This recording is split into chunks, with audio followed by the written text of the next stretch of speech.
Welcome to episode 76 of Winging It. When Joel went up to lift the FA Cup, we were there. Brilliant send-off for Joel last night at Selhurst, which we will get into shortly. The voice you just heard there was Carl Davies. Welcome, Carl. Hi, everybody.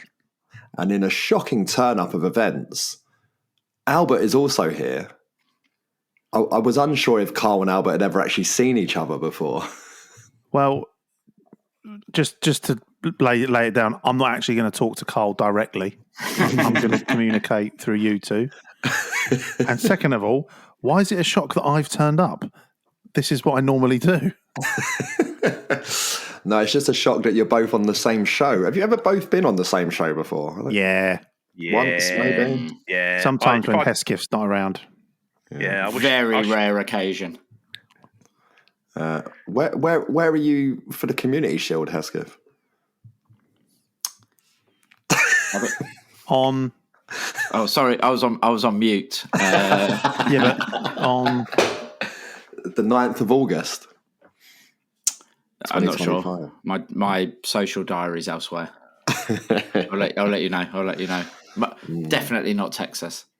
Definitely not Texas. Oh, right. Anyone drinking any beer? I've actually got a cup of tea, and there's a reason behind this. And it was after talking to a friend of the pod, James Howlands, last night. And he said, "At what point does this drinking stop being celebrating and become a problem?" I was like, "That's a fair point. That's a fair point. Well made." So, cup of tea for me tonight. Let's see the mug.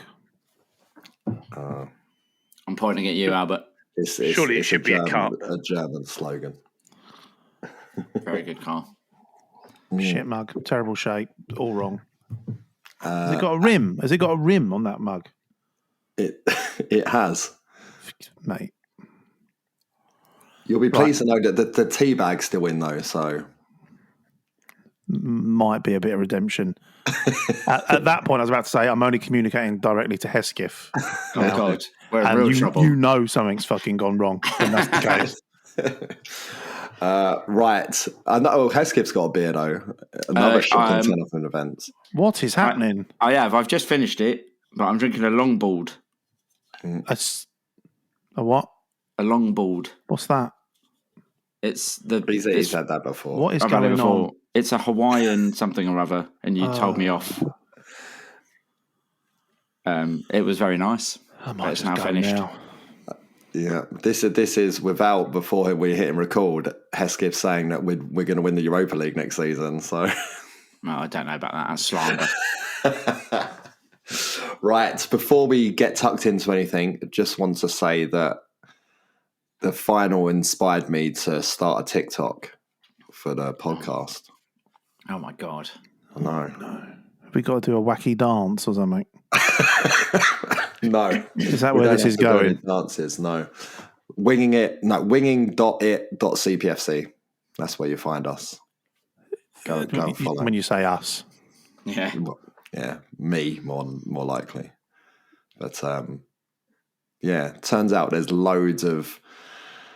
It's actually pretty good content on there, actually. There's some good Palace stuff going on over there. So that's how I found my way over there.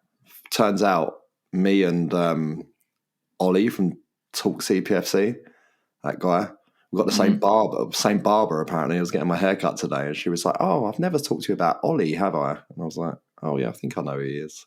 Glasner. Hey. Yes, so TikTok, look out for some TikToks. I'll play around with it for a couple of months and see if I get bored or not. You're talking about TikTok, right? Yes, exactly. Fine. Not this. How could I ever get bored of this? Especially not after all the beautiful feedback that you guys gave us for episode 75 of Winging It. Thought the tears were over. It turns out they wasn't, based on some of the messages that we got. People pouring out their emotions in messages to us, which I won't share because they're theirs, and it wasn't for anyone else's ears. It was just them letting us know, and came to a big realization that I hadn't even considered before how much we can mean to people. And it was really, really touching in that sense of, people saying how in times of crisis and dark times and, some people losing friends, family members, and have not known where to turn, and have put us on. So, because it feels like they're with mates, and it can give them a bit of light relief and humour and whatnot, which blew my mind really that people consider us like that. So, yeah, I thought, as I say, I thought the tears were done. It wasn't. So, it's lovely that people think that, and I'm glad we can be that for you. Carl was just like, get the medley from the end of the show out as a clip so I can listen to it. Get that out non-stop. I'd have it as a ringtone. I'd have it everywhere I go. Just literally. Yeah, so, but that was the only thing, having listened back to it, like, you're part of the family now, Carl, and that's what all I felt was missing from it was you regaling the stories of your day. So that's why I was like, got to get Carl on, got to get him on. Well, cheers, T. And look, and it's fair to say, if you'd said, could I come on Sunday night, I was a mess beyond belief. How you did Sunday night, I have no idea. I was all over the place, sleep deprived, still evidently drunk. I walked into the door frame twice. The absolute complete mess. I weren't much better on Monday, in fairness. Yeah. Well, we saw each other after the game, didn't we? But like, talk us a bit through your day. What did you get up to? Who you were with? How did it go? Yeah, do you know, you look back on in life and you go, you know what, I might have changed this, or I wished we'd done that. Got no regrets about the whole day. It was absolutely perfect. So chuffed a bit. Oh, look, I'd say one other thing. The only thing that could have made it better is if I'd had my old man stood next to me at the game, but it was a little bit too fragile for all of that, and I'll sort of come on to that bit. But yeah, we did same routine as the semi-final. Less about superstition, more just simply about it worked so well for us. So there's a little pub we use at Great Portland Street called the Albany. We had best part of 40 of us in there. There's probably around enough for about 200 people in there. And I would say there was 196 Palace fans and 4 Man City fans. A lot of the Irish Eagles came over. So there must have been about 10, 15 of them in there. Just friends, family, had me lad with me. Complete great laugh. I haven't seen the credit card, don't even want to know what that looks like, and that's pre-kick-off. We got into the habit at Stockport in the third round. We got a round of Jaeger bombs in down the Paulsons. So we've had now we're talking. We have Jaeger bombed it and shots the whole way through. Semi-final, one of the lads who we'd sorted a ticket walked in and he bought us all a Jaeger bomb, and 190 quid later he'd done his round. So yeah, the group got even bigger for this one, so don't even want to know how much was spent. But yeah, look, was there. It's a simple tube straight up to Wembley there, because it's the fast one. It's on the Met, and yeah, little long Wembley way and into the ground. And then I did what I always do. I sort of lost track of absolutely everybody and just talked to anybody who had talked with me, and found myself sort of just behind the HF, just before Abide with me. Actually, there's another learning for me. When we make the cup final again next year, I'm going to learn more of the words of Abide with me, apart from Abide with me, because that's all I know. That's the only bit I joined in with. But yeah, that was brilliant. Loved all of that to bits. I think you boys know me well enough to know I've been saying you could feel something coming long before the third round of the FA Cup, and I just felt it was our year. I hated every single minute of that game. I don't know why. Well, I do know why.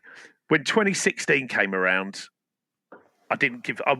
My heart was broken in 1990, and it was never going to be broken again by Crystal Palace.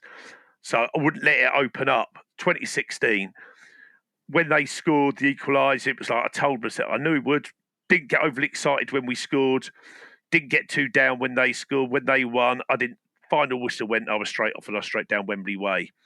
This time was different. I'd given my heart to it all. So it was there to be broken. And I was during the game, I just sang, barely watched any of it. saw the penalty save, saw Danny Munoz score with some of the greatest limbs I've ever been involved in. Legs are black and blue. It was brilliant. I was in tears for about the umpteenth time, and then it all just went past. And Doku shot. I looked up at the clock. It said 99 minutes and 42 seconds. And as I cheered, as Dean Henderson was getting the ball, so did about 35,000 other Crystal Palace fans. And that ball went in the air and stayed in the air, and he still didn't blow. And it literally hit the ground before he blew. And it was just then the greatest day that I can imagine, if I'd ever imagined. Yeah. And then I phoned up my dad. Whilst he didn't hear a bloody thing. I couldn't hear a word. All I was shouting down the phone is, "We won the cup, Dad. We won the cup." And that was it. And then the party started, T. Yeah, just a little bit. Yeah, so still just like whenever I think about the full-time whistle, it's just, you'd expect it to be like a goal, like you've scored a goal, but it was weirdly not like that, with everyone just sort of collapsing all over the place as we discussed on the last episode. Yeah, so got some great pictures of your lot as well. Really, really, whoever was taking pictures of you got some brilliant ones. Yeah, I want to know who's concentrating, because I don't know how many pictures I've taken. I've got a reel for them, but 26. Yeah, on the trot, I've got my finger over a bit of it. So many are blurry. So, I genuinely, literally slumped to my seat so many times with my hands over my eyes. Mainly in the second half, where it's at the other end, and it seemed like every attack, I was sort of less worried about them getting a shot away and scoring. But in all of the scramble, I was thinking somebody's going to bring somebody down, or it's a deflection onto a handball. It was far more the fear and that nervousness of it all. Just actually, with all the emotions of it all, just got the better of me. That's for certain. Yeah, so saying it felt like the only time they really opened us up was when the ref blocked Walton from being able to get the press off. Like, we were so organised and well disciplined and everything, that the ref blocked Walton and that got O'Reilly through, and then he just made a mess of it, really. And you can't hesitate when Munoz is around. That man gets on the end of his own shots. I'm expecting him to head home one of his own crosses next season. That's wrong with him. It's unbelievable. But and then we obviously some of us come down to the Albany after and saw you. That was entertaining, to say the least. But what I wanted to ask was, then you guys went off and ended up in a nightclub somewhere. I go to a nightclub every time we win the FA Cup. And about 2.5 hours in a nightclub, whereby we managed to get whatever the song was, the words European Tour into it. It didn't matter what the beat is, you could get European Tour into it. Security for the umpteenth time come along to go, "Could you stop doing that, please?" But yeah, we had European. Yeah, if I could have found a pub that was staying open to the time I wanted to roll out of it, which turned out to be about 3 a.m, it would have been better, because my nightclubbing days are, I think were over. But what nightclub was it, Carl? Oh, you don't think I know, do you? You don't think we ended up down by one near Leicester Square. I got ID'd getting in, and because I literally you can't come in without ID. I was like, well, what? Too old or too young? But yeah, absolutely brilliant. Look, it's sort of back to what it's all about. I was with friends and family. I'd gone anywhere. I would have gone absolutely anywhere just to be with like-minded people celebrating. And yeah, it was a taxi home. You cannot imagine. I don't even want to look at what that cost and all of that. But yeah, and I've got my one. And again, back into that, sometimes you need a little bit of luck in your life.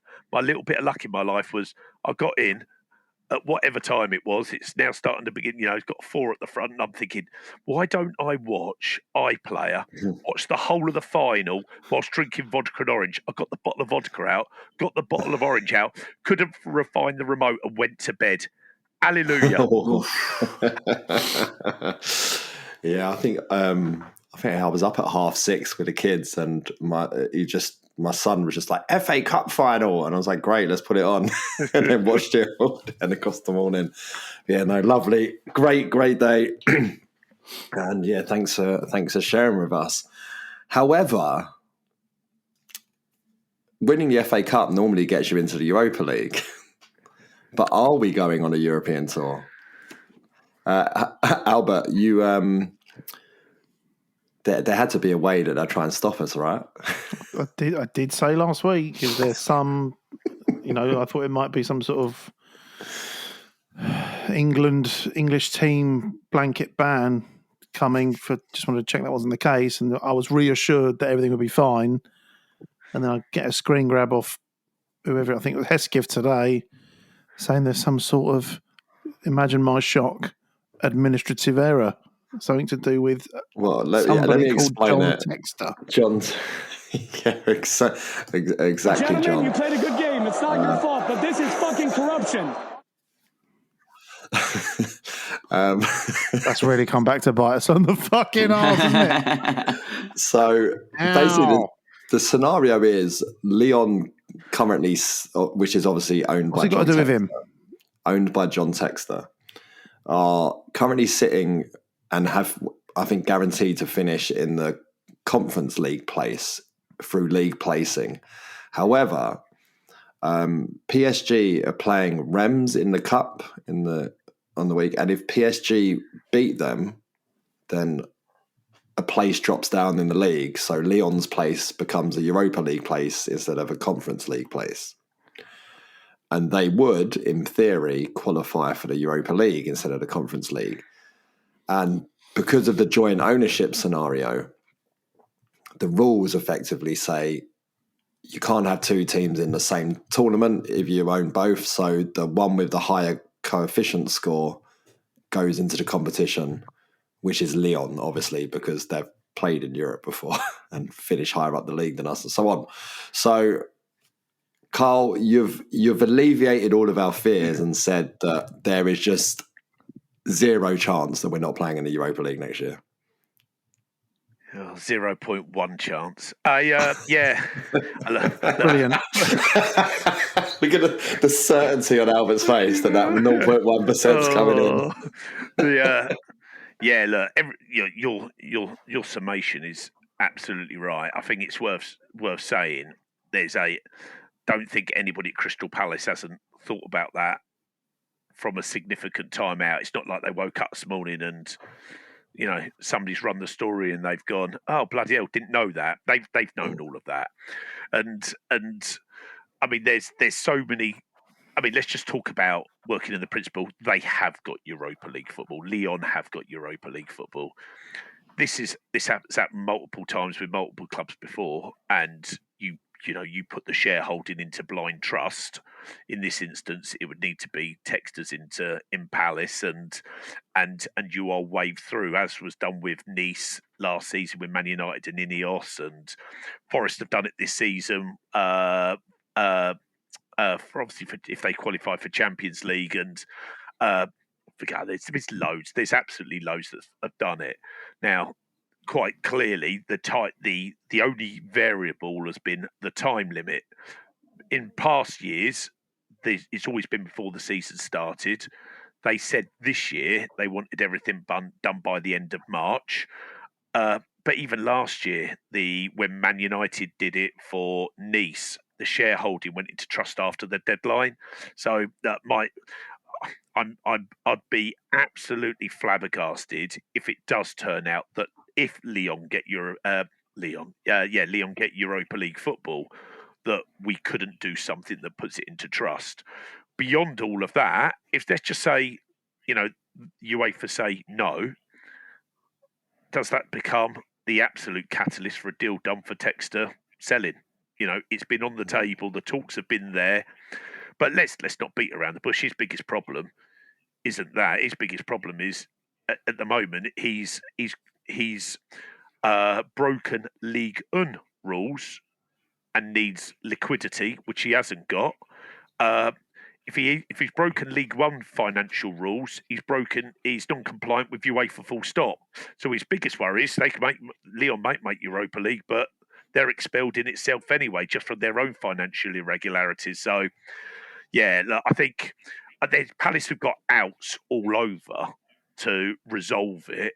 You would absolutely rather hope the power of the Premier League and all of that makes this too visible that it'll find a way through with UEFA, but it's not ideal. And again, I jokingly said it to somebody, I forget, well, just after we beat Fulham, which is, it'd be absolutely bloody sod's law that, we end up in the exact same thing as Europa League. And I must admit, I looked at the results in France last week, hoping that Strasbourg would win, and then we wouldn't even be having this conversation full stop because Lyon couldn't have made Europa League. But there you go. It's Pink Palace, isn't it? Pink Palace to at least put a little bit of doubt into it. Did you see how Strasbourg lost as well, no less? Oh, I so didn't see that. A 99th minute penalty. Yeah. Which he Panenka'd as well. Yeah, it kept the other team up, didn't it? Yeah. Kept the other team up, yeah. Yeah, and obviously Strasbourg's another one that's had to do that with Chelsea. It's another one where they've put shareholding into blind trust. And look, I think that's what it'd be. I mean, what UEFA are trying to do, they're not trying to punish clubs for having multi-club models. What they're ensuring is there is nothing underhand happening. And yeah, the way we are set up as a board in itself just helps us. It's not like Textor owns and he's making all of the decisions. He's got a 25% say. He's not got a majority say. He's not even got a 42% as per his stake in the club. So yeah, I don't see there's a problem involved in it all, but like everybody else here, you'd like it resolved in one way, and the single biggest thing for me would be is if this day become the catalyst of Blitzer and Harris or whoever buying him out. Yeah, well, I will stand in a court of law and say, do you see Ryan Shirky in a Palace shirt? The answer is no. So, and also, do you see everyone talks about us needing a left wing back? Botafogo's best player is a left wing back. They're about to fucking sell to Brighton. So I don't think there is any underhand that could be inferred, to be honest. But look, this would be inappropriate to say it. So evidently, I'll say it. Look, I think I've always had a general opinion. Sometimes people need to understand the passion of the support to ensure they're doing the best thing for a club. If this thing drags on and there is at risk, then Textor just needs to understand that absolutely everybody who was in that stadium and a whole load more are holding him account for this at the present moment in time, and it might just entice him to do the right thing. Yeah, and I mean his stock can't be any higher than it ever has been at this moment in time, given we're about to go into Europe. We've just won our first trophy and so on. Everything seemed very happy up in the Royal Box, though, when they was all hugging each other at full time. So, I was just expecting Textor to start grinding along the railings on his skateboard. Showing off his new skills. I'm glad you said on his skateboard at the end. That would have been a very different picture. So Hesketh, come on, our resident miserable bastard. Yeah. Carl said 0.1% chance of not going to the Europa League. So do some Hesketh maths and tell us why that's 101%. Yeah, that's what I'm definitely hanging on to. They'll make an example out of us. They wouldn't do it for Man City because they're a big brand.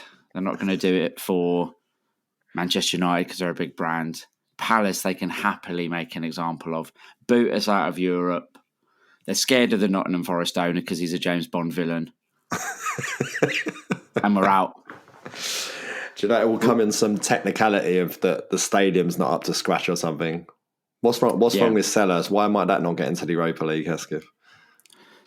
Should have built that stand in 2017, shouldn't we? It's not long enough. Pitch not long enough. Pitch not long enough. You're not allowed open jerk chicken drums within a 200-meter radius of the stadium. Your view can't be boxed by a TV gantry from the back of the Arthur. Can't charge more than £2 for a pickled egg, match day or not. Outrageous. No, I think it'll be fine. I'm sure it will be fine. Please, may it be fine. Yeah, It'll be fine. It will be fine. It will be fine. Is there like a scenario where they bump us to the Conference League or something? Now we're winning that. If that happens, we are winning that. Yeah, it'll be interesting. Like Chelsea got Betis in the final, haven't they? It's not a walk in the park for them, I don't think. Like the rest of the tournament probably has been. But yeah, you want to see Betis win that, don't you? That's more the club it's for than it is for Chelsea. Like when West Ham won it, that's the sort of team you want the Conference League to be won by, not fucking Chelsea. I don't want to see Chelsea win any tournament. Thanks very much. Well, as I say, my Chelsea season holder work colleague who's like, oh, well, we don't win trophies anymore. I'm like, you're literally about to win one and become the first team to win all European trophies. And she's like, oh, that one don't count. Hey, if you think Spurs and Man United fans are moaning about ticket allocations for a Europa League final, you want to see what you get for a Conference League final. Yeah. Well, exactly, because the stadiums just get smaller, gradually smaller, don't they, from the Champions League to the Europa League to... Yeah. What's Istanbul? 60-ish, the stadium in Istanbul? Yeah, I think it's 50-something. I think they take off about 5 for a final for everything they have to go do for it. I think it's about 55, I think. Okay. Right. We've all got enough points, haven't we? Just about. I know I'm not accumulating points anymore because I'm just doing it all on my boys' membership to try and get his up through the ceiling. Is that illegal? He's brought another 20 pints. Yeah. You want to see the amount of garden gnomes I've got out there. I definitely won't be buying any of those suspiciously designed T-shirts, that's for sure. But nice design. I like that. It's a conversation for another day. Right. So there you go. We are going on a European tour. Relax. Don't get stressed. It's all going to be fine. So let's move along to Wolves. I was fully not expecting us to go and bang 4 goals. So it was a highly refreshing evening and a brilliant evening again. Just I thought it was too soon. Like when it's like being Tuesday, like it's, Wednesday would have felt better. Another day just to be able to like bask in the glory of winning the final. But it actually turned out to be great, I thought. And Albert, even you made your way down in a midweek. That's why you're yawning. That's why you're yawning now. Imagine I was yawning in the car on the way home. Fuck me. No, it was great. Had to go. It's the last home game of the season. It's just after we've won the cup. It was a glorious summery day. So I thought I'd make the most of it and snuck out of work a bit early and still got there with not much time before kickoff. I got to go over and give Hesketh a hug as well, which was nice. It was great. Was it? Yeah, it was actually. Okay, fair enough. Just checking. It was great. It was nice. I couldn't hang around for all the festivities after, but it was nice to go and nice to see us. Yeah, slap another team around the pitch a bit. Hesketh, it was really nice to come and see you. You introduced me to some of your fellow block ears as well. Block Deers. Oh, you're on the you straddle it DNA, don't you? Yeah. You're a bit like Texter grinding. Yeah, you're grinding block E. Wonderful. It was a really fun evening. Again, I was also not really expecting anything of the game. So if they slap us up, who gives a shit? We've just won the FA Cup, but that feeling's not going to go away for a while. Although I will say, when they scored to make it 3-2, I was like, all right, come on, guys, let's tighten it up a little bit.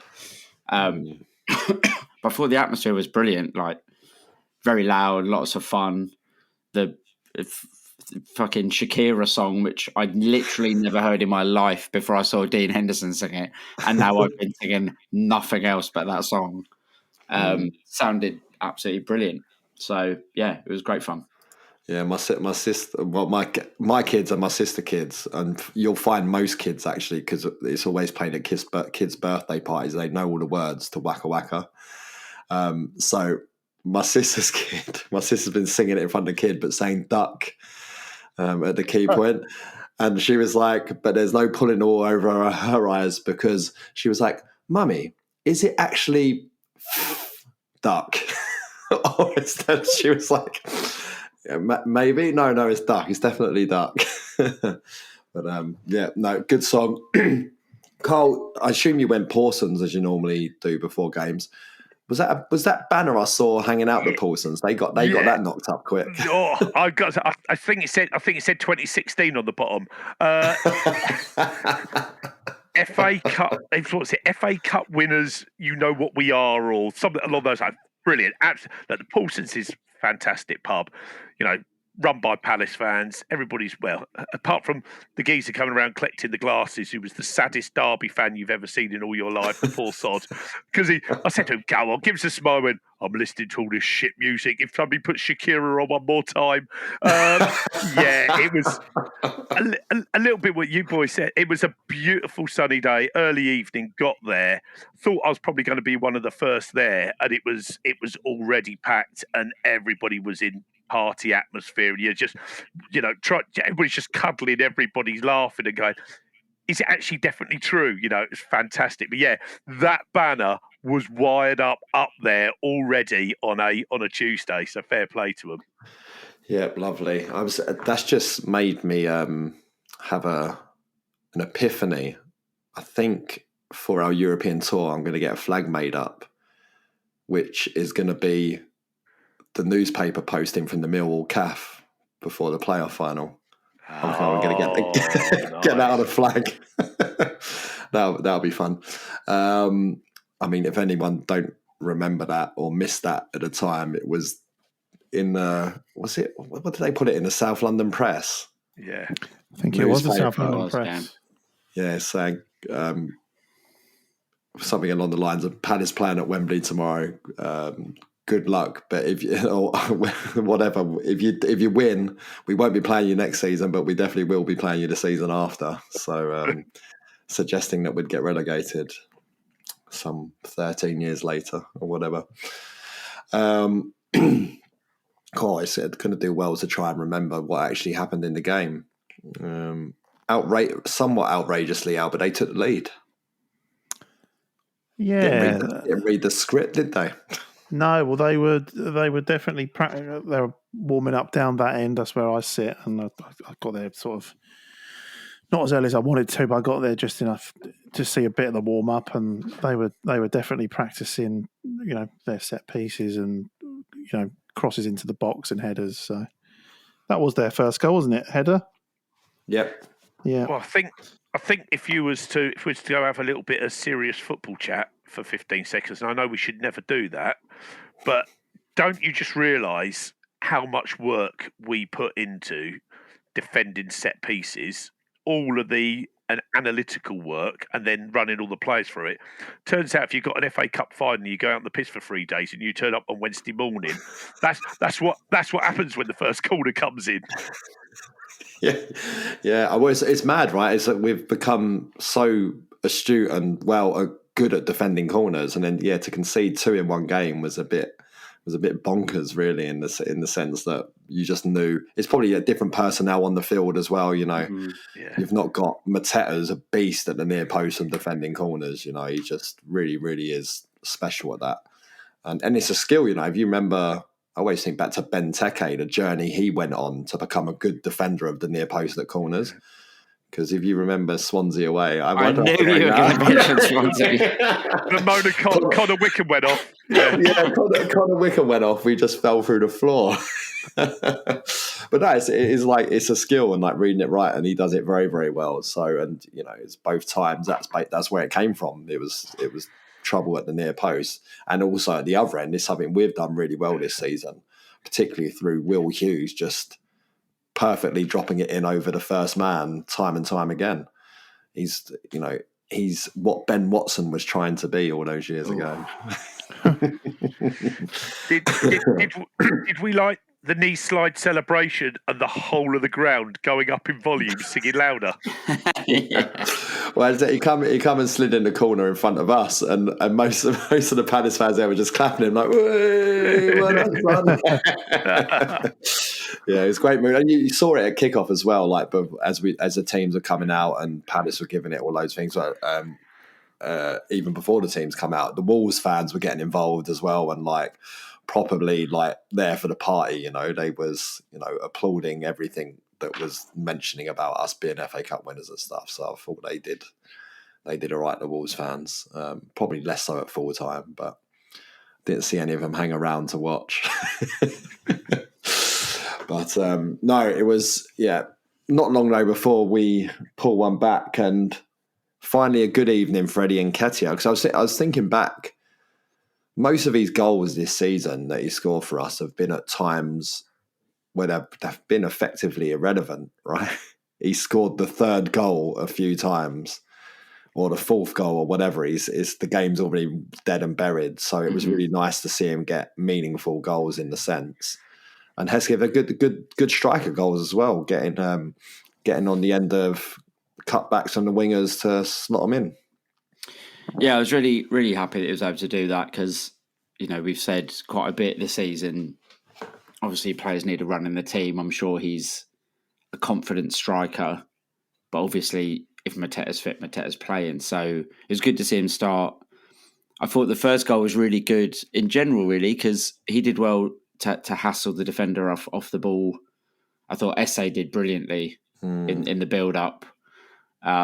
Very fleet of foot. The disguise on the cutback was brilliant because he was looking across the box. It was even fooled the camera in one of the replays I watched. The camera went across to the goal and then had to cut back to Nketiah.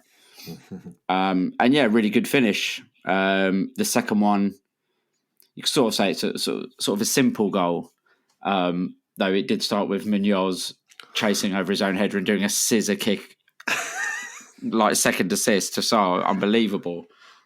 And then Sarr sort of put it on a plate for him. But again, that's where you want him to be. He's got to be onside, keeping up with play, perfect position, lovely finish. And I think, he had only scored one Premier League goal all season, right? Yeah. Other than Villa, all of his other goals were cup goals, and he scored 2 goals in 5 minutes. So if that's not going to be good for his confidence, I don't know what is. So, really good. Yeah, I've seen I saw people, I can't remember what podcast it was like a more general football one. They were just saying, does anyone really, in the Premier League, would you take a striker from any other team and put them in the Palace lineup ahead of Mateta? And the answer is probably no, in the sense of if you look over since Glasner came in, it's only Haaland, Salah and Isak who's got more goals than him. So in terms of it's like, do you know what I mean? In terms of what he does for our system and the work he puts in for our system and the work you have to put in for our system, I don't want Haaland. I don't see Haaland doing that work. Salah's obviously out of the equation because he's a different type of player. Isak, I'm not saying wouldn't do it, but I don't know enough about his all-round game to see if he would do that. But he's integral to keep, right, Carl? Exactly, and look, I can't see Haaland with a GoPro dancing. So he could probably put it in his hair or something. I don't know, to hold it up, so he wouldn't have to hold it. No, I'm not swapping JP for anybody in the Premier League at the present moment in time in where we are. I'm not suggesting he's the best centre forward in the Premier League, but the way we play and ultimately what we're spending on our squad, what some others are spending on theirs. Look, the first goal back to Wembley, there's how many of those centre forwards we've talked about there, or players that we've talked about there, could do that? That's not their game. That's our game, and our system's built around him being able to go do that. He's getting to the stage where he's irreplaceable. Well, also, if you look at the goal at Wembley as well, the bravery in that sense of how much pressure we've been under in that game up until that point. It's been all City. We've not got the ball in our half once. So many centre forwards of that ilk with their back to goal, with the defender up them, will just draw a foul to get a free kick to just alleviate some pressure. But he's actually played a really dangerous ball back into Kamada to try and actually open the play up.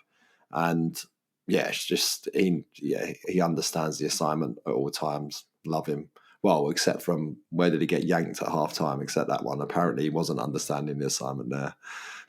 Wasn't winning enough shots. Man City. It was Man City, wasn't it? Yeah.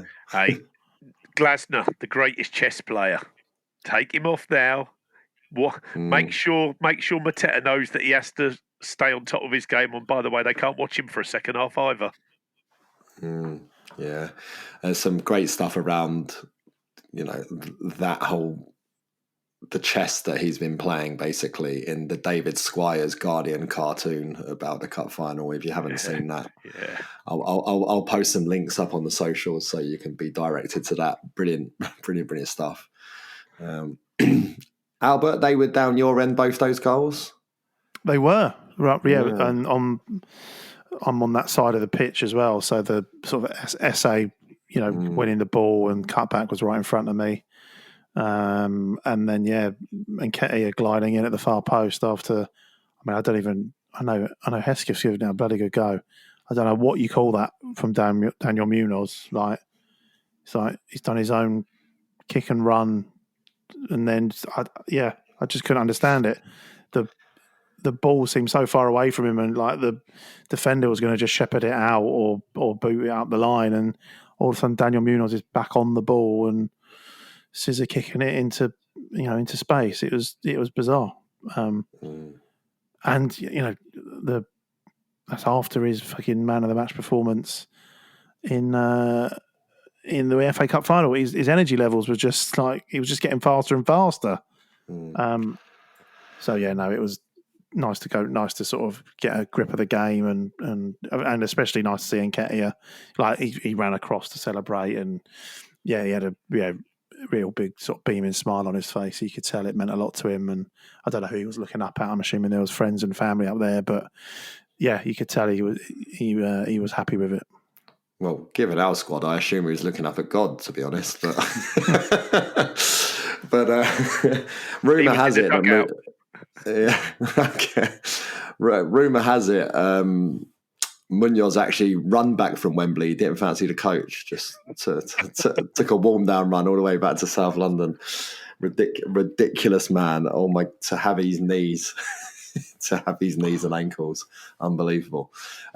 Now, obviously, it's Premier League Team of the Year time of the season, and I think he's in a lot of people's mind. He's a shoo-in. I think most of the pundits have put him in their team. So particularly Jamie Carragher, one he's got in. Is there anyone else? Ola Aina at Forest is in there, I think, with a shout. Trent's in there as well. But then, considering that was there was 5 of them in order, in no particular order, and it was like Trent, Olu Aina, Daniel Munoz, someone I can't remember who it was, and then Jed Spence, and I was like, "Are you fucking joking?" Like the performance I saw from him against us the week before the cup final is like one of the worst performances I've ever seen from a fullback in the Premier League. It was disgusting. I was like, wow, I guess he's playing well in other games. Those 21 games that Spurs have lost this season, he must be playing really well in those ones to be getting a shout. Very, very strange. But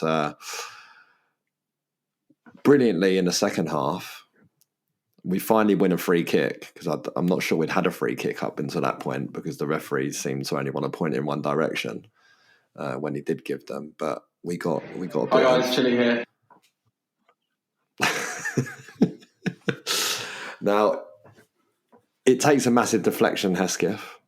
Was it going in anyway? It's more sort of your view over there. Let's give Chilly the benefit of the doubt and say, it's not cut and dry, but his celebrations were great. He was well happy with it.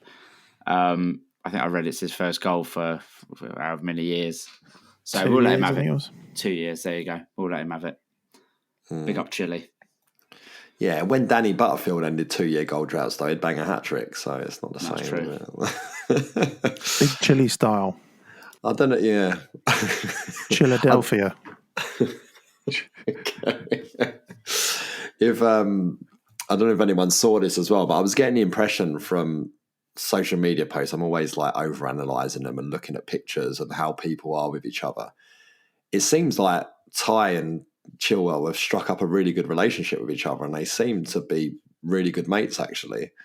And, you know, we haven't obviously got loads out of Chilwell in terms of player minutes because it served the purpose, although it didn't look like it in the first game, it served the purpose of upping Mitchell's game as we hoped it would. And it's really spurred him on a bit. And if he's been learning off Chilwell off the pitch, fantastic, really. And it's been a pretty good loan deal in that sense of, you know, I think Mitchell's been imperious, really. He was at Wembley, and it was particularly in the semi-final. Unbelievable game in the semi-final. So, yeah, fair play. And glad Chile could get the goal before he goes back to inevitably another loan somewhere, I imagine, next season. Any chance you think he comes back in any capacity? We do love a loan from Chelsea. Yeah, I think they'd like to. I think they like what they. From what I hear, they love the character. They love his winning mentality. He hasn't been playing, but he hasn't far from kicked off. He's been helping people.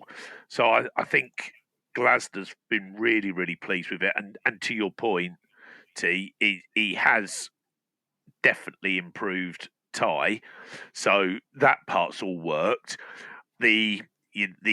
You know, he's also got European experience, etc., etc., etc. You see lots of benefits for us having him next year. And of course, if you're chasing a game, he's far more attacking than Mitchell. The elephant in the room is obviously the package that he's on. So it needs him exited out of Chelsea, I think, before we could go structure a deal. And that's not generally what Chelsea go do. So I imagine, much not that that's what necessarily he'll want, but he'll be forced into needed to find a loan really on late in the window. I suspect we won't be leaving our stuff like that to late in the window. So not this time around. So I think probably the chances are is he doesn't come back, but I think he would like to.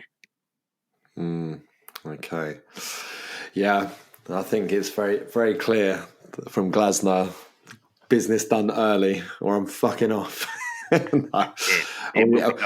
It'll be done early-ish. Yeah, it will. Have you seen, talking of Glasner fucking off, him and his coaching staff are fucked off to Ibiza tonight?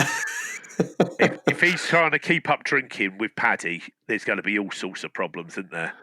Yeah. The worst thing is, though, when he gets there, he's going to get to the hotel and undo his suitcase and Will Hughes is going to climb out. He's like, I'm in, boss. I'm coming too. Speaking of, do we all agree that Will Hughes being subbed at half-time definitely for being hungover was the least surprising substitution of all time? Yeah, no, he was. I didn't think he looked awful by any stretch of the imagination. I guess they just wanted to do a bunch of stuff with players. I mean, you can tell with the substitutions that he made, Glasner is a romantic at heart. He knew exactly what he was doing. He played an absolute blinder with everything he did in that game in terms of getting the right people on and off the pitch at the right time. Fantastic. But before we get into all that, let's look at... They obviously pulled one back, another corner. Strand Larson, I think, who's been picking up some goals for them, hasn't he? So look decent. He gets a flicked header at the near post to score from a corner. Not much chance for Dino there. And then Eze comes on to rapturous applause with JP at the same time. And Hesketh, you described it as the most Eze of goals. Yeah. If you were to say design an Eze goal, I think this would be it. Picks the ball up 30 yards out, runs to the edge of the box, cuts inside, sort of does a little feint, cuts inside, hits it back across goal. Even though sort of it doesn't, it's not even that clean. It sort of like bumbles in. I just think it's the most Eze goal I've ever seen. And again, from where I stand, I say it's quite a bit. But anytime it goes anywhere near the corner from where we are, we can see it's in before it's in. And as soon as he hit it, I'm like, oh, the goalie's not getting that. It was great. Who was that goalkeeper, by the way? Anyone know? Dan Bentley, wasn't it? Yeah, because it wasn't Sam Johnston, was it? It was not. Oh, do you know? No, I should leave it, really. Leave Sam Johnston alone. It's not Sam Johnston. You should have left it about 2 months ago. It's not Sam Johnston, just to be clear. Nothing against Sam Johnston. Just like I said, Dean Henderson's a better goalkeeper. That's all. His celebrations, Dino celebrations for Ebs' goal. Yeah, what a man. What a man. He did the same as well, I think, when Nketiah made it 2-1. Like he was there for the vibe. He was loving it. It's having the time of his life. It was a unique kind of game though, right, Albert? Because it was a chance for them to enjoy it. Like it wasn't the high pressure Premier League environment that you normally expect. It was a bit more like, there was a lot more relaxed nature to it and the players could enjoy it. Yeah, I mean, you say that, but one thing that I sort of noticed, and maybe it's just I was paying attention more than I normally do because I wasn't heavily invested in the game, and there was no pressure there, so I was kind of just sat there looking around, a bit like Forrest Gump on the bench, and just sort of taking it all in. But Glasner was fucking beefing with, he was really not happy for a lot of it. Really animated, turning around and screaming at the bench and clapping his hands and gesticulating. And, I mean, that's managers, isn't it? They want to win. They want, I can't find anything other to say than high performance, which feels like a terrible incidental shout out to Jake Humphrey. But yeah, he was riled up for a lot of that game. He was. But I guess that's why he's the Don. And I'm sat there with a box of chocolates. Just watching the feather fly out of your book. Yeah. I do wonder if a lot of that is though because the players who are players he's expecting to get more minutes next season, and he's just trying to ram it home to them. This is what you need to be doing. This is where you should be. That kind of thing. But no, it just shows. You kind of got the sense in his winning speech in the changing room after the game. He was still like, "I don't care. It's like we're playing Tuesday night. Like, we're gonna take it seriously," because he wanted that 50-point mark. That's what he's another sign of progress that we've made. But yeah, brilliant. Win the game 4-2. Then we get our obviously annual lap of honour, which. I mean, it truly is a lap of honour for the first time ever, pretty much. So this time around. Lap of actual honour. Lap of actual honour, yeah. In not the circle of shame that Brighton have been doing, I imagine, in their last home game. But no, it was...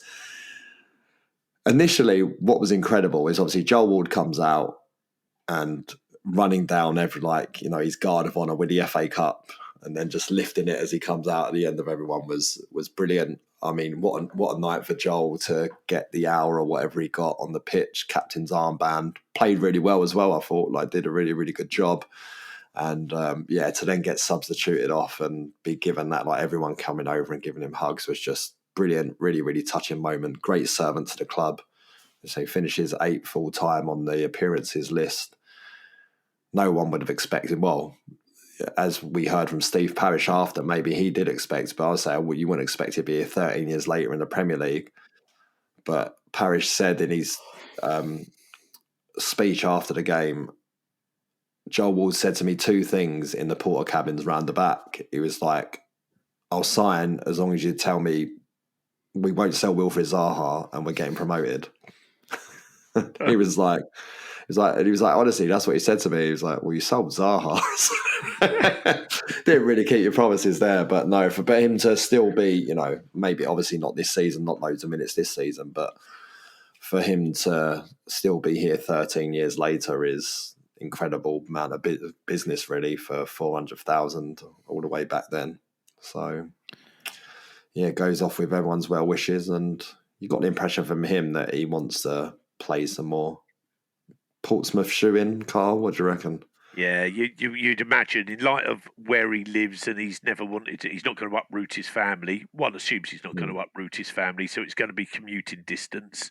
Yeah, there's you'd get the sense he's not going to be at Southampton in light of his Portsmouth route. So, I mean, but again, I'm not suggesting Portsmouth had their scouts there last night to look at Joel Ward by any stretch of imagination. But if they had have done, they could have only been impressed by what they saw. I mean, you know, you've got all of the leadership there and the right character there, but. You know, he, as I said to the geezer next to me, I said, that young number 2 we got, I haven't seen before. He looks all right. But he didn't look out of place, did he? And, you know, quite clearly we're not playing a high line and you wouldn't want him turned. But, yeah, I thought he did really well. Yeah, lovely. Great evening for him. And, yeah, it was very sweet, him breaking down at the end, talking about his family. And this is what the amazing thing was about this lap of honour, well, the speeches at least. The new sound system, you could fucking hear them. For the first time ever, didn't have anyone try to have a conversation with their mate next to him while the speech is going, oh, shh, can't hear what they're saying. It was booming. Their voices were in your head. You could actually hear. So fair play to that new sound system. Could hear what everyone said. Lovely speech from Joel. Good speech from Parish as well. And then, Ollie gave some words as well. But yeah, really, really, really nice. Then the lap of honour, the actual lap of honour was a fucking disaster. It was disparate. Everyone was going around at different paces. Everyone in the Homesdale was expecting the FA Cup to come and be shown, and it ended up just being held by family members of all the players, and they were taking pictures of it. And then some people even started getting aggy and be like, show us the cup. And eventually Eze just went and picked it up and turned around with it. It was and then everyone streamed out because it was this is taking too long. And just a point of note, Will Hughes won Homesdale player of the season, which is nice that he's going to get a nod because really appreciates everything he's done through the year and epitomises the character really and everything. So when's player of the year officially announced? I'm not sure. It's got to be imminently, I'd imagine. Yeah, are we even going to have a player of the year event, or are they going to tie it in with a parade? I have no idea. It's not announced, is it? I mean, I think that's in the same brochure as the season ticket brochure. Yeah. Well, did you hear my theory? I don't know if I said this on the pod or not. My theory is that they wait and see if we won the FA Cup so they can include a Europa League package with the season ticket. I don't know. Did you say put the prices up? No, well, I mean, that might happen as well. But they probably with Europa League, with additional Europa League games thrown in, do they even need to? No, I would. I've absolutely no idea. I assume they won't do a lot on pricing. I would imagine a part of the delay has been departure of staff. A part of the delay is we've been on a very big FA Cup run and they haven't even had the capacity to take on selling, but also there's still the what are we doing with the main stand. So it's I think they've probably almost certainly chosen to just wait to get the FA Cup out the way, and to your point, they don't need to do necessarily anything. Well, they don't need to do anything at all on the season ticket prices because they've got Europa League prices and there's no caps for a pricing for away fans or anything along those lines. This is big revenue time for the club. At least 4 games at big revenue. Yeah. So, and inevitably, as if you would have heard on the last pod, we'll finish 12th, obviously, in that group. So we'll get at least another game then. Is that playoff 2-legged or 1-legged? If you finish between 9th and 24th. It is 2 as well, okay. Yeah, home and away, yeah. So my wife said to me, so talk to me about this Europe thing then, explain it. So I explained it to her. She was like, how many games is it if you win? And I was just like, get ahead of yourself, love, but depends. If we go in the playoff, I think it's 17. If we avoid that, it's 15 games. She was like, I've just got a feeling that you're going to win it. And she's often right about these things because she said the same thing about the FA Cup this year. So astute. Astute. She knows her. She knows her football. It's the German in her. She knows how to win football tournaments. That's what it is. I tell you what, that's a brave conversation to have, T. My wife said, "How many games is it there?" I said, "It's only 4 rounds or something like that. At least, don't worry about it." Yes, right. Now everything's been very, very lovey-dovey recently, and there's been strong suggestions from players and staff alike that our fans stuck with them even when it was shit, to quote Glasner. It's not entirely true from everyone. There were a few of you out there who collectively lost their minds back on October 22nd, which was the day after we lost 1-0 at Forest, which with hindsight wasn't such a bad result, was it, considering what they've gone on and done this season. But we've compiled some social media messages that had been received on the 22nd of October into a little song so you can hear what people were thinking. Don't know what everyone is crying for. We've been flirting with relegation for about 4 seasons now. We've constantly been shite. In all fairness, we've only had 1 good full season since we came up, and that was Vieira's first season in charge. Either side of that, we've been shit. Things are just going to get worse as we have no money, nobody wants to play for us. In January, we will lose a couple, and I doubt we will replace them. I think relegation is on the card this year. This time, I really can't see how we're getting out of it.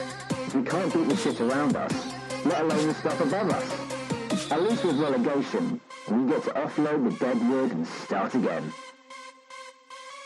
We had the same trouble the last time we had a non-English manager. Let our best players go in the summer and think what? Just got a load of shit. Forget about the injuries. Glasner's got to go, the sooner the better. Our squad depth is embarrassing for 10 years in the Prem. Sarr and Kamada need selling in January. Let's face it, we are a championship side. Absolutely atrocious. None of them seem to give a fuck. This is serious relegation stuff. There's nothing good about this side. Heartbreaking. Roughly 25% of the season's gone. Not one good performance. Not one good footballer. Clueless management and board. We're in serious trouble.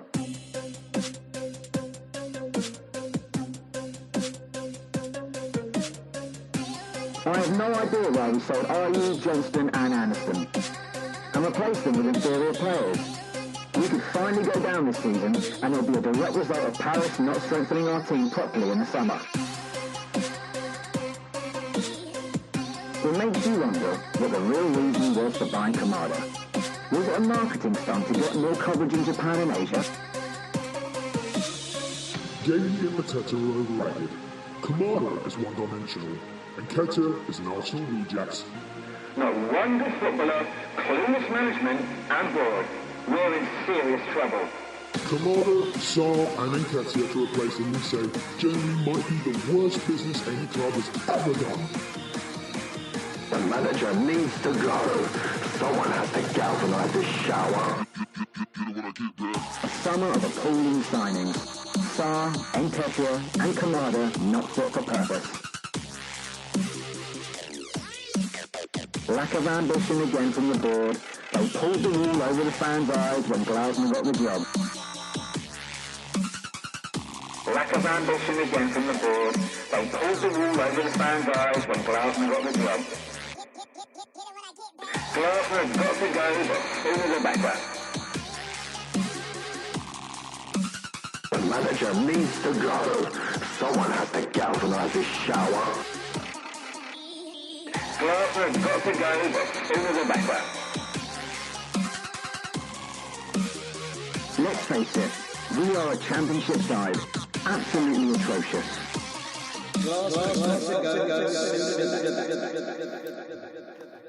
Doc Brown's got nothing to worry about. Some exceptional quotes in there. Glasner's got to go To Europe.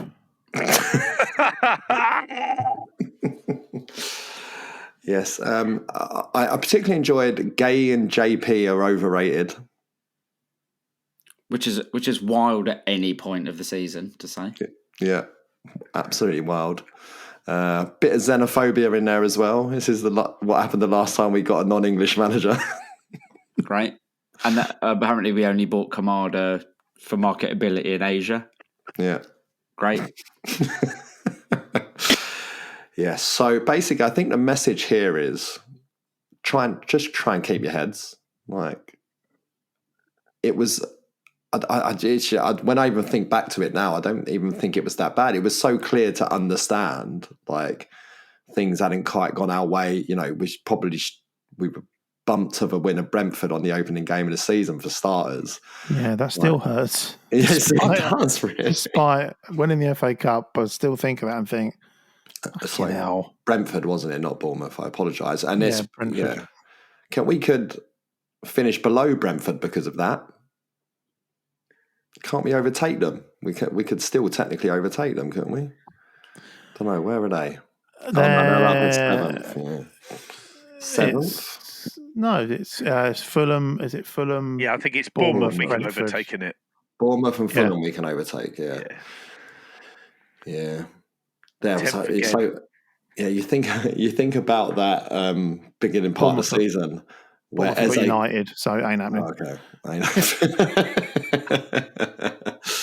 But yeah, Eze just getting unlucky with everything, like hitting the woodwork all the time, having goals disallowed, things deflect just wide. Yeah, it was crazy. He's now officially since promotion back in 2013. He's now the best season that we've had from a Palace player in terms of goals and assists, surpassing Mateta's from last season. He's now got 25 this season with a game still to go.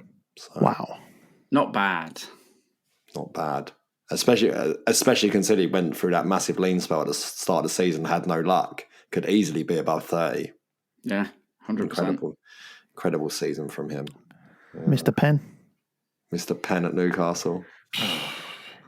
to be honest, I was probably saying some shit about him that will get in a compilation after that penalty miss. Yeah, you see, the problem is now the internet transcribes everything, right? So all the podcasts are transcribed. I'll set up an AI agent to hold us all accountable. But no. But yeah, brilliant stuff. We're going to end it there. We've got one more game, Liverpool. I think it's just going to be a big party up there, I imagine, before we then head off to the parade on Monday, which I think a lot of people were staying up over Sunday night to make a night of it. And now like, I've got to get back for the parade. So good luck. I think from what I understand, it's definitely a bus tour. It will definitely end in Crystal Palace Park. Something will happen at the Bowl. That's about as much as we know about it at the moment. But I expect more information this week. Well, it has to be this week. Well, obviously. Information next week's no good to anyone. Yeah. Well, don't bother me because I'm going to be in Portugal missing it, and I cannot justify £600 to fly back for the day for a parade. You're missing the parade. Hesketh's missing the Community Shield. Pastel de nata. Me and you, Albert. Just shooting. Yeah. Right. Anyway, Hesketh, Albert, as always, thank you so much. Carl, thanks for coming and sharing your FA Cup final stories with us and alleviating all of our European fears. Well, all 99.99% of them. Cheers, guys. Brilliant. So we'll be back next week for one more pod, I reckon. We promised last season we'll do pods through the summer, and we're not making that promise again. We'll probably fail. But yeah, thanks for listening, and until next time, up the Palace.